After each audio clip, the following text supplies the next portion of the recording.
شفاعات وهذا مطلبي يا نبي. Assalamualaikum warahmatullahi wabarakatuh.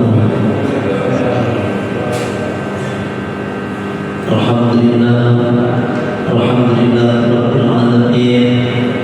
Wassalatu wassalamu ala asyrafil anbiya'i wal mursalin sayyidina wa maulana Muhammadin wa ala alihi wa ashabihi ajma'in, amma ba'd. Bismillahirrahmanirrahim. Kita lanjutkan masih membahas kitab Fathul Mu'in berkenaan dengan sholat, ya, berkenaan dengan sholat, di mana kemarin sampai tanbihun, satu peringatan. Man, barang siapa mata yang mati, wa alaihi, dan atasnya itu punya hutang, ya, wa alaihi sholatul fardhi, di mana dia itu mati punya hutang sholat fardu. Kalau sholat sunnah kan memang enggak, ya, ya, kecuali sholat sunnah yang dinadari maka menjadi wajib.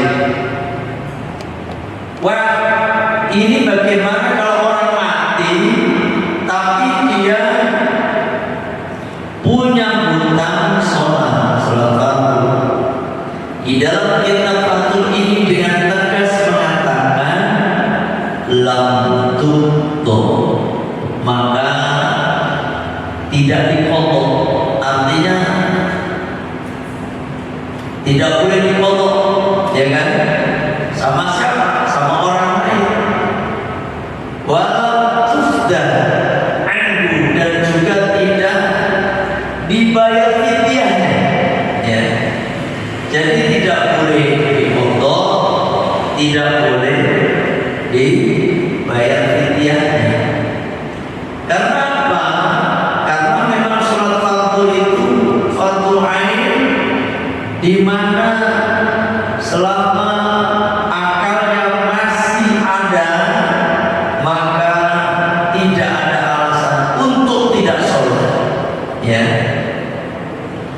Kan dijelaskan bahwasanya di dalam salah satu hadis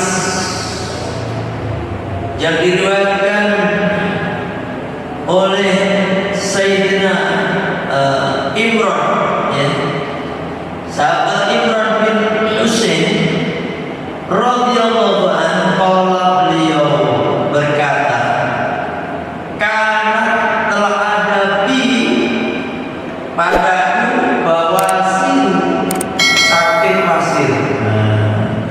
Jadi Imran bin Husain ini atau Husain ini dia kena penyakit wasir, ya. Fasa'altu Rasulullah sallallahu alaihi wasallam, kemudian aku bertanya kepada Rasulullah sallallahu alaihi wasallam, anis sholati, tentang sholat, artinya bagaimana aku menjalankan sholat padahal aku kena penyakit wasir. Faqala, maka jawab Nabi, sholli qa'iman, sholatlah engkau qa'iman, dalam keadaan berdiri. Fa in lam tastati, maka jika kamu tidak mampu berdiri, fa qa'idan, maka indahnya engkau duduk, artinya sholat dengan duduk. Yang paling afdal itu duduk iftiros, ya. Kalau nggak bisa pokoknya sebisanya aja. Fa in lam tastati' fa ala jambin, dan jika tidak mampu maka hendaknya ala jambin, atas lambung. Jadi miring, Pak, tidur apa namanya, menghadap ke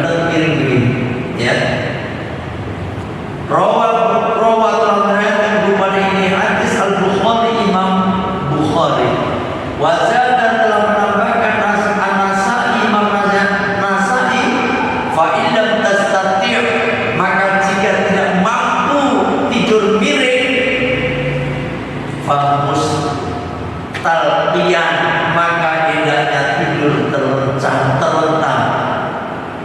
La yukallifullahu nafsan illa wus'aha. Allah itu tidak membebani seseorang kecuali menurut kesanggupannya.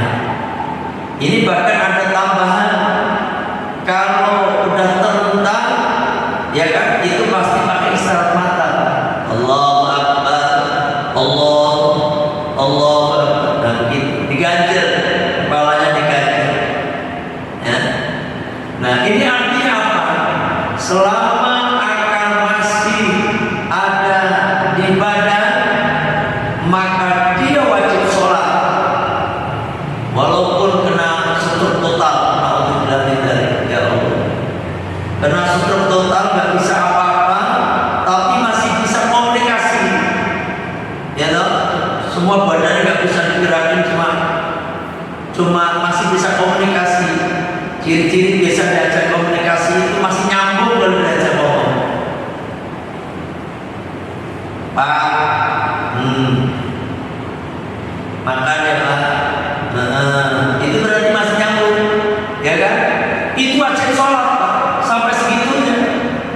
Bagaimana wudhunya? Ya diwudhui. Susah wudhunya, kagak bisa dia nih, ditayamumin sampai segitunya. Makanya Syekh Musoneh, yakni Syekh Zainuddin bin Abdul Aziz Al-Manibari, murid dari pada Syekh Ahmad Ibn Hajar Al-Haytami, dengan tegas, bahkan Ibn Hajar Al-Haytami sendiri, bahwasanya orang kalau mati dia punya utang, maka tidak ada kodok-kodokan bagi dia, tidak boleh dikodok sama orang lain, gitu kan? Bahkan tidak boleh dibayar fidyahnya. Udah mati ya udah, gitu. Karena apa? Wajib hukumnya sholat seumur hidupnya, dalam keadaan apapun, kondisi apapun, wajib sholat, gitu ceritanya, ya kan? Nah, ini pendapat siapa? Syekh Zainuddin, berarti Syekh Ibnu Hajar Al-Haytami. Bahkan ini merupakan pendapat yang jumhur, gitu, jumhur Asy-Syafi'i, bahwasanya ini seperti itu. Orang fidyah, orang qadha-qadhaan. Wah, beda dengan puasa. Nah, puasa itu kan orang tua kita meninggalkan puasa, artinya punya hutang puasa, maka anaknya bisa memotong puasanya, bayar hutang puasa bapaknya atau ibunya, dia bisa dibayar fidyahnya, bisa, gitu. Kalau puasa, apakah ada pendapat yang meringankan? Ini ada, ya Pak, ada. Wa fi qaulin, dalam satu qaul, ini artinya bukan jumhur Pak, ya, bukan jumhur. Kalau yang jumhur tadi, dalam satu qaul, satu pendapat, inna tuf'alu anhu, sesungguhnya sholat itu bisa dikerjakan untuknya, ausidya amla, baik dia wasiat atau tidak. Ada begitu, boleh. Kalau orang tua kita, kakek nenek kita, ibu bapak kita punya hutang sholat, boleh katanya. Dalam satu qaul, ya kan? Boleh. Berarti anaknya yang ngerjain. Makanya bapaknya belum mati, dia pesen, nah, sebelum bapak mati, nah, bapak itu punya hutang 3 tahun, punya hutang puasa 3 tahun, nah. Dan terus Pak, nanti bayarin, nah. Bisa dibayar, digalau bisa, dikerjain dia sendiri, dia pun bisa. Bapak, aku punya hutang Pak, ya, kalau begitu ya anaknya sama baik pun, ya kan? Nah, kalau begitu bisa dibayar fidyahnya, ya kan? Karena dalam satu qaul begitu Pak, membolehkan satu sholat satu mut. Satu mut seperti puasa Pak, sehari tidak puasa kan 1 mut,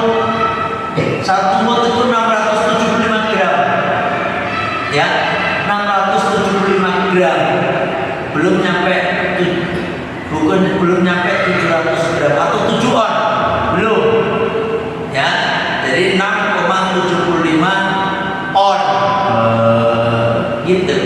Itu satu muat. Ya benar lah 1 kilo. Kenapa sih? Kilo aja sekalian perhitungan amat. Kilo berarti 5 kali sholat 5 kilo. 1 bulan 5 kilo kali 30 150 kilo. 1 kintal setengah. Itu berapa? 1 bulan. Setahun 3 kali baik. 3 tahun sampai baik pusing. Ya kan? Nah ini kalau ada pendapat seperti itu.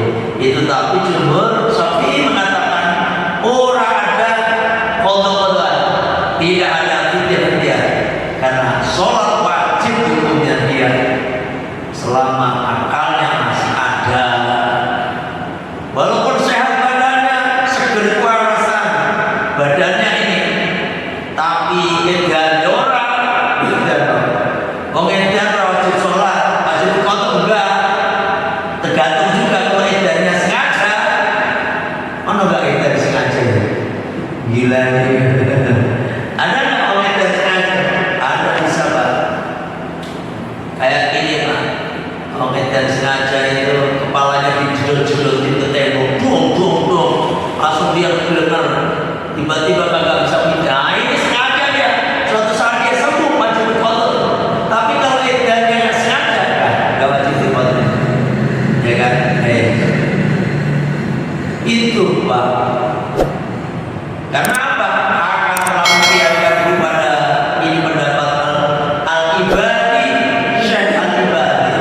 Al-Ibadi Anis Syafi'i dari Imam Syafi'i itu kembali pada satu khobar fihi pada itu pendapat wa fa'ala dan telah mengerjakan fihi pada itu pendapat yakni muqaddah tadi As-Subki, Imam As-Subki an ba'di aqribi dari mengqadha pada sebagian kerabatnya.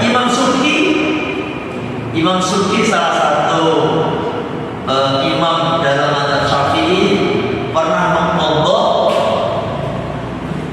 saudaranya atau sebagian kerabatnya. Sebagian kerabatnya punya utang, maka sama Syekh As-Subki itu beliau mengqadhanya. Artinya gede gitu loh Pak. Sampai dia kasihan sama bapaknya, dia punya utang, itu udah mati, udah meninggal, ternyata punya utang. Kita sebagai anak hendaknya kita bayar utang sholatnya. Di samping utang-utang sama orang, ini wajib nih. Makanya nih, kalau ada orang mati yang perlu diperhatikan, satu wasiatnya apa? Wasiatnya si mayat itu apa sebelum matinya? Itu harus dikerjakan wasiatnya oleh ahli warisnya. Tapi kalau wasiatnya itu misalnya sedekah, sedekah melebihi dari sepertiga harta nggak boleh, ya kan? Nggak boleh dari sepertiga harta. Ya gimana maksimal sepertiga harta dari keluarga? Artinya terus apa? Utang-utangnya, utang-utang si mayat itu dijaga kabeh orang. Makanya nggak sembarangan. Jadi ketika sampai menjadi wakil keluarga, wakil sahibul musibah, yakni almarhum sampai anaknya, ya kan, bilang aja pada bapak-bapak, ibu-ibu semuanya yang hadir, saya atas nama keluarga gitu. Kalau atas nama ini, kalau anaknya berarti saya sebagai putra dari almarhum bapak saya namanya, ya kan. Apabila bapak saya punya sangkut paut berkenaan dengan hutang, saya mohon kepada semua bapak-bapak, ibu-ibu yang hadir nih, tolong tolong nanti ngomong ke saya, gitu. Atau ke adik saya, atau ke kakak saya, dia wakilnya, atau kepada keluarga saya, silakan ngomong, jangan malu-malu, walaupun cuma 5.000 perak, begitu Pak harusnya. Kalau bapak-bapak, ibu-ibu mau mengikhlaskan, tolong datang juga ke saya. Gitu, harus ada akadnya. Mas, memang bapak SAPM punya utang sama saya, Mas. Berapa Bu? 500.000 Mas. Udah lama sih Mas. Tapi saya ikhlas Mas. Udah saya ikhlaskan. Nah ini baru lunas Pak. Baru lunas. Sebelum ada ijab kabul kayak begitu, utang belum lunas. Gitu. Sampai biasanya gimana? Ada orang mati punya utang sama sampean. Sampai ngomong sama ahli keluarganya enggak? Apa ngikhlasin dalam hati sampai gruder? Enak lagi ini punya apa-apa ini ngomong mau diikhlasin di mana saya lagi butuh. Ada yang kayak gitu kan? Nah, kalau sampai mau ikhlasin ya datang ke ahli warisnya, keluarganya, ngomong. Kalau utang bapak itu saya udah ikhlaskan. Kalau enggak Pak, jangankan orang mati biasa, orang mati sahih aja kagak bisa masuk surga tertahan. Mati sahih itu kan dijamin masuk surga. Gitu? Itu aja kalau utangnya belum dibayar, maka dia gak akan bisa masuk surga. Tertahan utangnya itu, wah ngeri. Apalagi biasa aja, ya toh. Ini pembahasan masalah mayat ini mas sebenarnya, tapi ini saya ulang biar sampean lebih paham gitu ya, insyaallah. Nah, jadi itu tadi telah dibayar utang kabeh, ternyata hartanya habis, kurang utangnya belum bayar, belum kebayar semua, maka anaknya harus bertanggung jawab. Gitu, menganak bukan bagian warisannya doang. Kadang-kadang warisannya mau, utangnya kagak mau bayar. Angel nanti betul-betul memiliki kita. Jangan. Ya kayak Sayyidina Umar bin Khattab meninggalkan utang. Apa yang disampaikan Abdullah bin Umar, bahwasanya Sayyidina Umar bapak itu meninggalkan utang. Tuh, Sayyidina Umar loh, khalifah loh. 10 tahun, 2 periode loh. Oh, 2 periode. Sayyidina Umar bin Khattab itu nyawa. Apa jadi khalifah itu 2 periode? 10 tahun. Sayyidina Abu Bakar cuma 2 tahun. Ya kan? Gitu. Habis itu berbayar itu sebagai anak lah. Sebagai kewajiban. Makanya saya Pak tanya ke mak saya tanya ke bapak, mak lah, kalau bapak mah nggak ini, nggak berani saya. Mak betul gak ada utang, betul moral ya. Pak betul gak ada utang betul, moral utang, alhamdulillah. Gitu, saya tanyain, sebabnya apa? Itu menjadi kewajiban saya. Berapapun utang bapak saya akan saya bayar. Itu sebagai anak. Itu belum bisa balas budi sama sekali itu pun. Alhamdulillah bapak gak punya utang, ya kan? Dulu itu punya utang, tapi bukan untuk diri sendiri. Utangnya tetangga Pak. Bukan utangnya tetangga kan. Bentar bapak kan termasuk orang dia punya lah gitu, kampung. Jadi kalau utang di bank itu mudah dimudahin. Referensinya ke referensi gitu kira-kira. Tetangga saya itu pakai bapak saya, bayar. Tetangga saya kagak bayar, yang kejar-kejar kan bapak. Coba kan itu dulu, tapi udah saya bayarin, ya kan? Udah dibayar. Sekarang nggak bisa, udah tua. Utang di bank itu kalau udah tua nggak boleh Pak, ya kan? Nggak boleh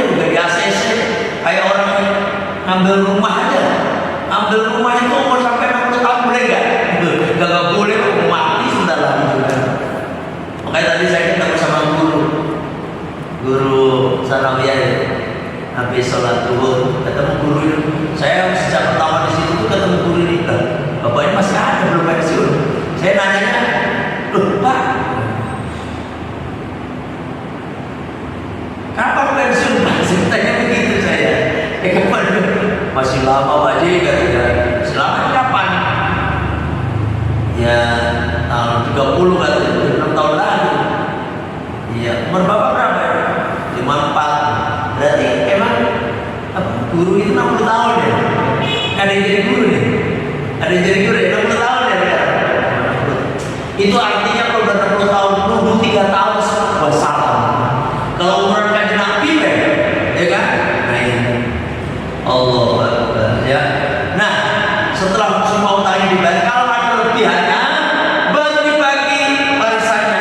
Ingat, laki bagian 2, perempuan 1. Laki 1, perempuan setengahnya. Itu ya toh. Ya, habis itu tanya-tanya, Bapak itu punya utang sholat gak ya? Tanya maknya. Oh, Bapak dulu gak pernah sholat ya? Waduh, aku gak pernah sholat ini. Angel. Itu bisa barangnya habis semua itu buat bayar fidyah, ya kan? Kalau ngikutin pendapat ini, ya kan? Tapi ya nggak apa-apa. Korban untuk orang tua, berkorban untuk seorang tua itu akan menjadikan sampai termasuk birrul walidain itu, ya. Ini kita harus menanggung lah kita ini. Jangan pengen senangnya doang, ya. Orang tua susah kita harus ikut. Artinya meringankan susahnya orang tua, belum bisa menghilangkan susahnya orang tua. Ini berkenaan dengan opor yang utang kalau bos mati. Ada yang nanya? Silakan, Mani. Baik, saya urus juga ya. Kalau kan untuk mahrum meninggal nggak ada. Ya. Bapaknya bapak Pak ya? Kan Apa? ini teman kerja. Teman kerja saya. Teman kerja. Saya yang membantu. Dan keluarga itu ada yang ngomong. Ya, banyak orang datang ngaku. Saya memang sejak tapi ada bukti gitu kan. Kan antara keluarga ada yang pro dan enggak. Bisa aja dia ngaku utang 20 juta, mau 100. Ada yang 20 juta, 20 juta. Dan di antara keluarganya ada satu yang enggak ya. Itu yang mana yang ambil? Omongan orang tadi atau gimana ya? Ya. Kalau ada kasus seperti itu kagak ada bukti, kagak apa, suruh sumpah dia. Dia suruh sumpah, ini caranya. Ini yang cara. Saya suruh sumpah, saudara Muhammad Rasulullah, saya demi Allah, saya bersumpah bahwasanya saya telah memberikan hutang kepada si almarhum siapa, atau balik bahwasanya almarhum punya hutang sama saya sebesar 90 juta misalnya. Demi Allah, kalau sampai sekiranya saya bohong, maka laknat Allah terjadi pada itu, Pak. Pasti dia kalau bohong pasti takut dia, kecuali otaknya udah miring. Tahu nggak kalau otaknya udah miring? Itu maling-maling kerumpak masjid itu otaknya miring kabeh. Aku dapat laporan masjid atau iba, masjid mana? Beberapa masjid, ya Allah. Memang ada spesialis maling kerumpak masjid. Di sini pernah kehilangan nggak? Pernah kehilangan? Ini otaknya miring tenan ini. Terus kebalik otaknya. Kalau nyuri pemilik Allah dicuri berani-beraninya, ya kan? Ini berarti udah menantang Allah. Otak masjid ini miliknya, uangnya Allah udah. Berani dicurinya dia, berani mencuri milik Allah dia. Wow, makanya orang kalau udah berani nyuri ini iklan dia. Saya ingatkan kepada orang-orang yang nyuri gerobak masjid, uang masjid ini, ingat sampai akan langsung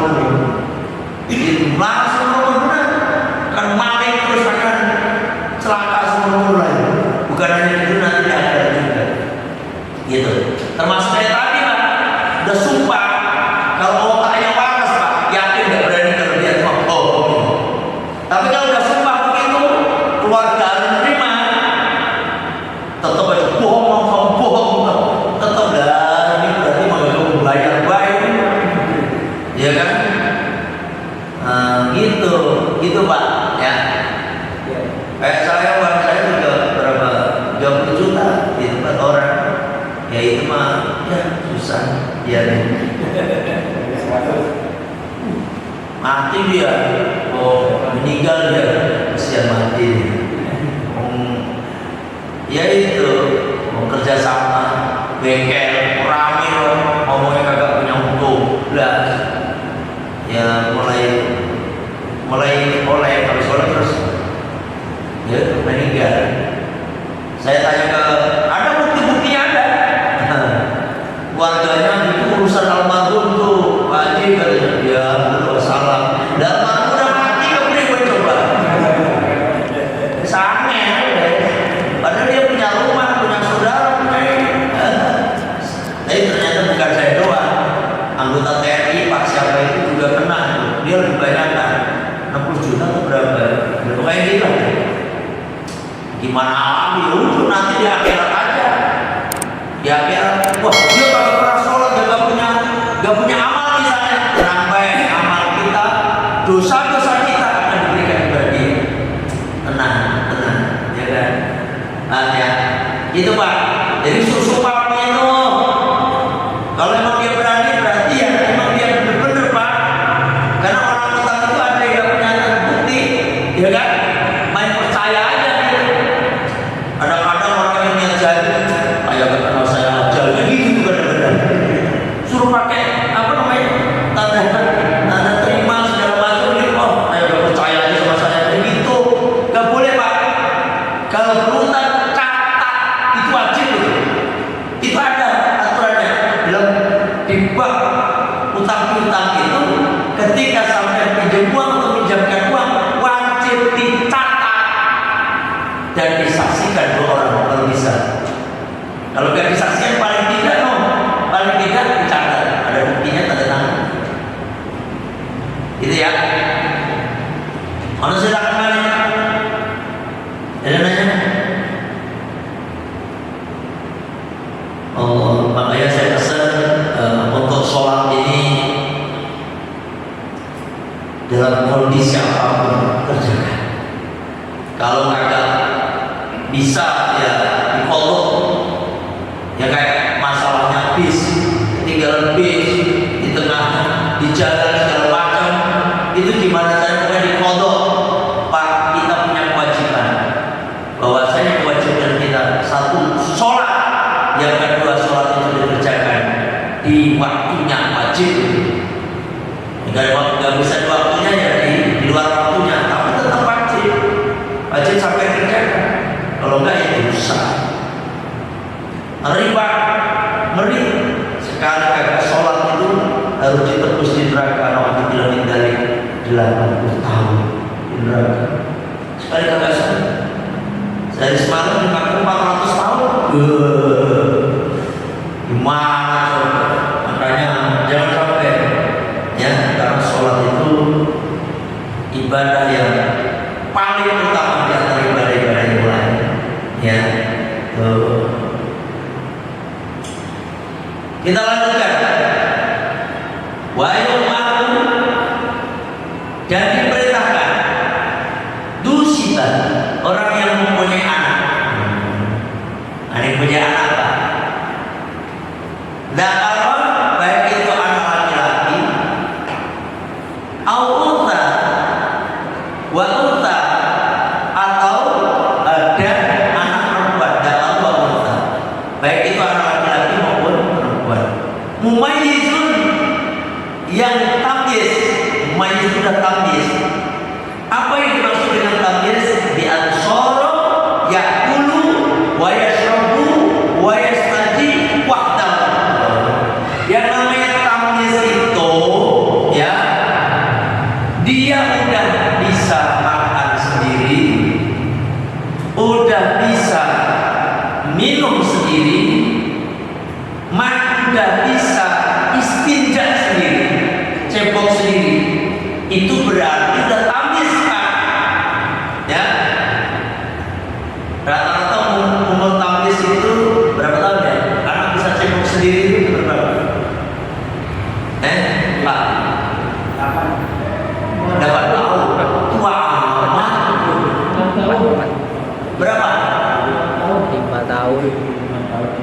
5 tahun udah makan sendiri, minum sendiri, cebok sendiri gitu. Orang tamis itu begitu Pak, dia udah bisa makan sendiri, minum sendiri, cebok sendiri. 6 tahun ada. Tergantung juga sebenarnya anak kalau anak cuma semata wayang satu-satunya 10 tahun masih disuapin. Ada yang kayak gitu. Sangat kencing segala macam masih dicepokin piye ya. Yang lebih bisa mandiri itu anak-anak orang yang di jalan itu anak kecil itu udah pinter-pinter. Kenapa orang yang normal agak pinter? Karena anak itu terlalu dimanja, ya kan? Ya rata-rata 6-7 tahun lah, 6-7 tahun itu udah serba sendiri Pak, ya kan? Makan, minum sendiri, istinja sendiri. Sendiri itu namanya tamyiz. Apa Pak? Yajibu, wajib ala kulli, pada semua tadi, anak laki-laki maupun anak perempuan, min abawaihi, dari kedua orang tuanya, wa anak, dan ke atas, baru ke atas, bapak ibunya, kakek neneknya, buyutnya, canggahnya, wa ke atas, menjadi kewajiban, ya toh? Kewajiban. Terus tumal wasiat, atau orang yang mendapat wasiat. Maksudnya gini Pak, dia mau mati, punya anak kecil, ya kan, punya anak, terus dia pesan kepada siapa? Pada tetangganya kan, tolong Pak tetangganya, nanti kalau saya mati, anak saya nanti diurusin. Menjadi kewajiban bapak ini, barang menjadi wasiat Pak. Tapi kalau dia dikasih wasiat, dia nggak mau, nggak jadi. Tapi kalau dia mau dikasih wasiat, nanti tolong anak saya dirawat ya Pak, nanti saya ke rumah itu untuk bapak, misalnya ya nanti saya rawat anak saya, itu jadi wasiat. Dia wajib menggantikan posisi bapak ibunya. Nanti itu terus apa lagi? Udah isap balik. Wa alamani kirofiki, dan apa? Atau atas orang yang menjaganya, ya kadang-kadang ya, kayak pembantu, ya kan, pembantu itu kan ditinggalin bapaknya kerja, pembantu ini, makanya ada pembantu yang pintar. Hanya pembantu nggak pintar ya, anaknya udah dulu. Anak yang pintar, pembantu itu nggak sembarangan. Babysitter itu dilatih, ya kan? Atau yang dipercaya, siapa Malik Rafiq ini? Nih guru, kita pesantren itu, ya kan? Dititipin ke guru itu namanya. Guru itu wajib, tuh apa Pak? Ayyakurohu, yakni ayyakurohu biha, memerintahkan pada anak itu dia pada sholat. Harus itu wajib hukumnya. Makanya ini kalau anak dititipin ke pesantren itu menjadi tanggung jawab dari kiai. Ya kan, kiai itu kalau anak kagak sholat, kiai itu nanti yang tanggung jawab. Berat menjadi kiai itu sebenarnya, ya kan? Nah itu, ya, ini udah isanya. Insya Allah nanti kita lanjutkan depan, sekaligus mengingatkan kepada semua jemaah, minta tolong kepada bisa hadir di acara zikir di Wonan, di Al-Fatihah tanggal 11 besok, pada minggu besok ini. Minta tolong pada datang, mengamat-amat kadang-kadang banyak, kadang-kadang dikit. Kalau ibu rumah banyak terus ibu rumah, di mana-mana ibu ngaji mah paling getol ya. Bapak-bapak dari dulu paling males sih dari dulu. Angel loh ya, angel gitu kan. Kayak saya minta ayo kepada datanglah, yang terutama yang belum pernah datang itu monggo bisa hadir. Sekaligus jam 8 pagi ya, di hari Minggu. Terus bagi yang mau ikut ziarah sekaligus berobat, silakan untuk bisa hadir dan bisa ikut. Karena sekarang temanya ziarah sekaligus berobat. Kenapa berobat? Jadi saya sampaikan bahwasanya kita ziarah nanti di salah satunya ke air Karomah. Saya Hasan Munadi. Dia pernah orang Semarang ada di sini nih? Gak ada orang Semarang nih? Oh. Di Syekh Hasan Munadi dan Syekh Hasan di Puro. Ini punya sendang sumburan yang gede itu, dan nanti itu air Karomahnya. Air Karomah itu airnya mali, ya kan? Pak, zaman dulu itu yang namanya berobat itu semua wasilahnya pakai air, Pak. Ya.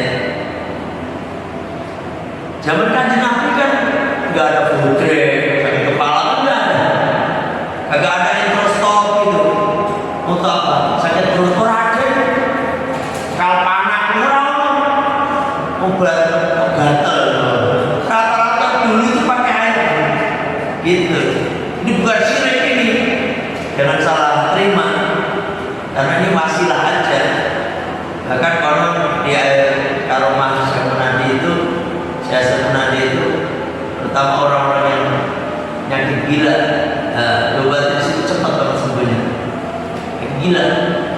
Apalagi masuk orang kesurupan itu gampang dulu kesurupan. Tapi bukan kesurupan dalam tua, istri sampai bukan.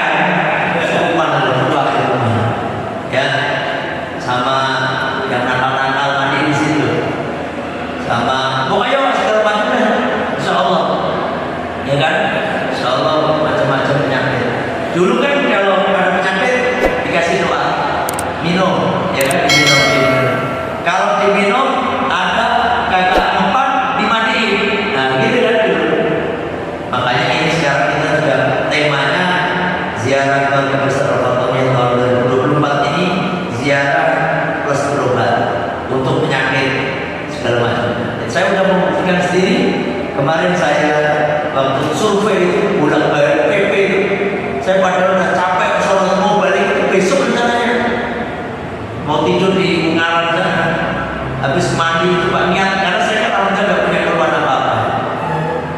Saya langsung mandi terus, niatnya biar sehat, jiwa raga kapel gitu. Saya habis mandi itu sehat. Saya akhir balik nyetir itu agak istirahat. Dan ini PP kepada, ya kan? Alhamdulillah. Itu yang saya rasakan. Tapi yakin, kalau suatu yakin itu air Karomah, kayak air Zam-Zam kayak gitu loh. Karena kalau yakin, sampai nggak yakin nggak jadi obat, Pak. Karena air Zam-Zam itu tergantung niat orang yang meminumnya. Kalau dia nggak yakin, dia nggak jadi apa-apa. Air Zam-Zam itu air apa namanya? Karomah, bukan Karomah, mukjizatnya Nabi Ismail. Kalau ini air Karomah, air paling. Bagi yang mengikut silakan, udah hampir 2 bis nih, rencananya 3 bis insya Allah. Ya, itu aja sekilas info dari Al-Fatihahnya. Kita tutup dengan baca istighfar. Bismillahirrahmanirrahim.